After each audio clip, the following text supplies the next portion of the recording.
Тројца автори од Штип и Виница. Синоќе во Виница ја промовираа книгата Македонскиот стрип во издание на Новосадски дневник. За жал, бивша Југославија беше земја со стрип култура, за разлика од сега, кога оваа култура полека изумира, констатираат тројцата стрип автори. За жал, откако се осамостоивме, кај нас западна во некоја летаргија целата таа работа.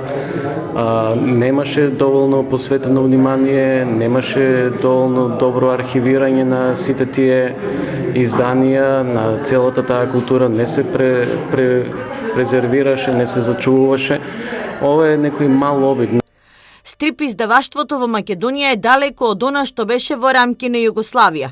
Исклучок е Хрватска, а практиката покажува дека во Франција стриповите се главна алатка за совладување на наставните содржини во образовниот систем. Поддршката од Министерството е минимална, што придонесува до изумирање на стрип издаваштвото.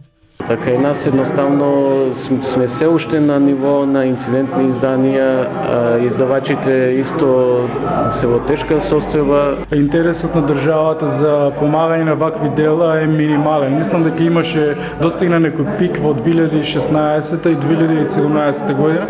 Оваа година забележуваме известен пат во продукција на стрипови. Немаме тогава поддршка, оваа книга ја објавивме буквално од денес. Книгата Македонскиот стрип во издание на Новосадски дневник деновиве ќе биде промовирана и во соседна Србија.